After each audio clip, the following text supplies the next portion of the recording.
नमस्कार सगळ्यांना. तर स्वागत आहे तुमचं माझ्या नवीन आणि खूप स्पेशल व्लॉगमध्ये. तर मी आज जिथे उभी आहे ते कुठलं नॉर्मल ठिकाण नसून खूप पवित्र जागा आहे. आणि ही जागा म्हणजेच हनुमान जन्मस्थान अंजनी पर्वत, जे कर्नाटक राज्यातील हम्पी परिसरात तुंगभद्रा नदीच्या काठी वसलेलं आहे.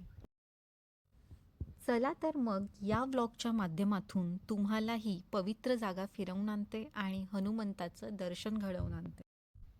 तर आता आपल्या समोर आहे अंजनाद्री पर्वताची चढाई आणि इथूनच आपला पुढचा प्रवास सुरू होतो.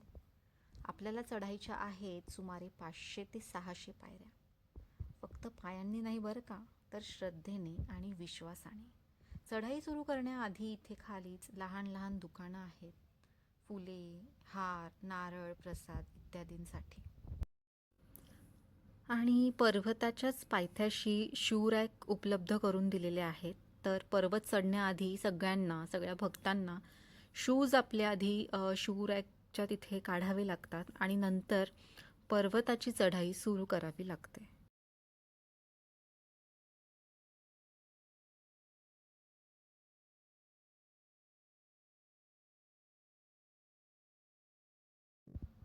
चला तर मग हा सुंदर प्रवास सुरू करूयात आणि पुढे काय अनुभव येतो, काय दृश्य दिसतात आणि वर पोहोचल्यावर मनाला काय वाटतं, हम्पीची सुंदरता वरून कशी दिसते बघूयात.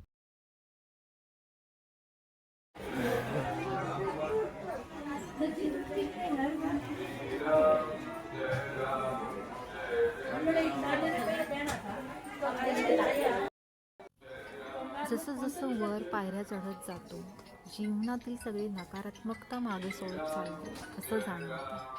प्रत्येक पायरी जणू काही एक प्रार्थना आहे. एक पाऊल पुढे टाकलं की मन आपोआप म्हणतं, जय हनुमान, जय श्रीराम.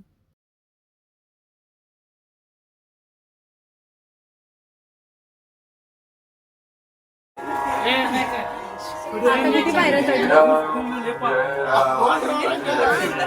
टोटल पायऱ्या 149 ओनली आणि अजून किती बाकी आहे? काहीतरी 350 बाकी आहे. 350 पायऱ्या अजून बाकी आहेत.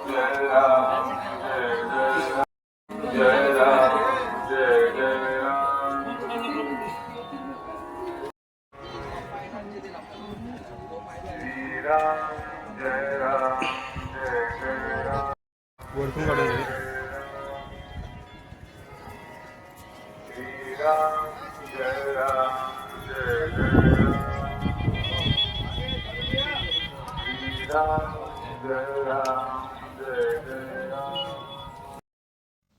डोंगर चढताना मार्ग थोडा कठीणच आहे, पण हनुमानाचं नाव घेतलं की मार्ग आपोआप सोपा वाटतो. जसं जसं वर जातो श्वास जड होतो, पाय थकतात, पण मन मात्र शांत होत जातं.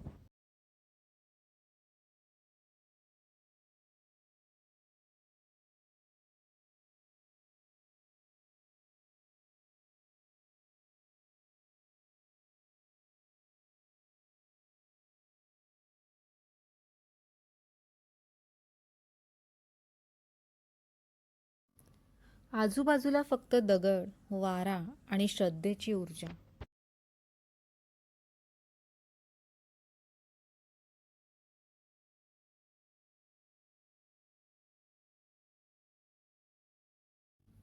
इतकं ऊन असून सुद्धा पायाला अजिबात चटके लागत नव्हते. पायऱ्या चढतानाच कळतं, हनुमान फक्त देव नाहीत, तर धैर्य, ताकद आणि विश्वासाचं प्रतीक आहेत.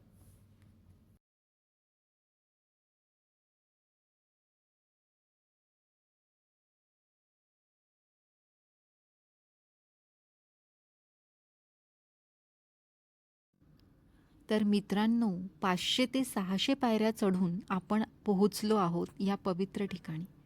इतक्या पायऱ्या चढूनही मन अगदी स्थिर झाल्यासारखं वाटतं. सगळा थकवा, सगळ्या चिंता इथे वर येताच जणू वाऱ्यासोबत दूर निघून जातात. वर पोहोचल्यावर कळतं, हे फक्त डोंगरच नाही, डोंगराचं शिखरच नाही, हे श्रद्धेचं शिखर आहे. डोंगर चढून आल्यावर बाजूलाच आपल्याला हे सुंदर मंदिर दिसते. मित्रांनो, आतमध्ये फोटोज काढायला, शूटिंग करायला मनाई आहे. आतमध्ये सुंदर अशी हनुमानाची मूर्ती आहे. मूर्ती पाहता क्षणीच मन भरून येतं आणि एक वेगळीच ऊर्जा मिळते. आजूबाजूला मन प्रसन्न करून टाकणारा निसर्ग, मन प्रसन्न करून टाकणारा परिसर आहे. हम्पीतले मोठमोठे दगड आणि त्या दगडात वसलेला जो इतिहास आहे तो जाणवतो. आणि दगडांची जी रचना आहे, जे डोंगर आहेत दगडांनी बनलेले, असं वाटतं की एखाद्याने हाताने ते रचले असावेत. सुंदर असा परिसर आहे. शांत हवा, शांत वातावरण, अगदी मन प्रसन्न करून टाकणारं.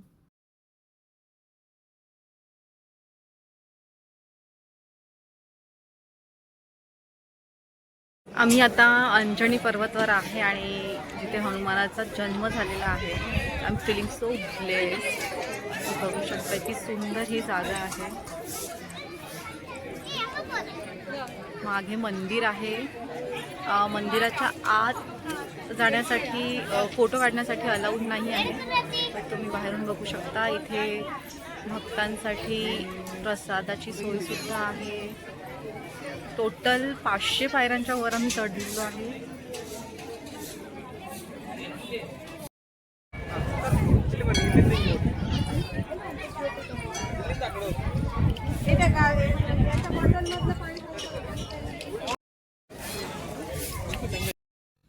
पर्वतावर भक्तांसाठी पिण्याच्या पाण्याची सोय सुद्धा केलेली आहे आणि इथे भक्तांसाठी प्रसादाची सुद्धा सोय होती.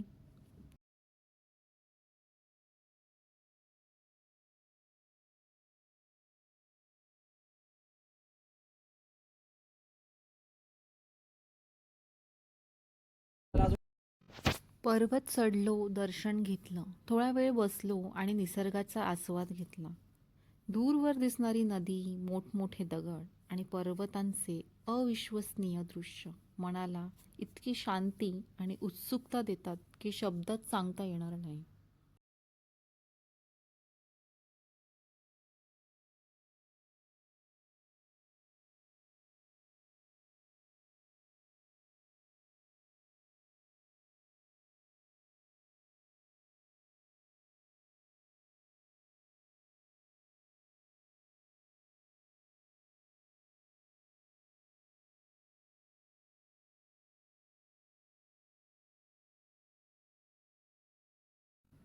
माझ्यासाठी हनुमान जन्मस्थानाला येणं, अंजनाद्री पर्वतावर येणं म्हणजे फक्त एक ठिकाण पाहणं नाही, तर आयुष्यात मिळालेला एक आशीर्वाद आहे. तर मित्रांनो, हनुमंताच्या आशीर्वादाने मी हा प्रवास पूर्ण केला. या आशीर्वादाने हे नवीन वर्ष माझ्यासाठी ऊर्जेने, उत्साहाने आणि सकारात्मकतेने भरलेले असेल. मनातील सर्व इच्छा आणि स्वप्न नक्कीच पूर्ण होतील याची मला खात्री आहे.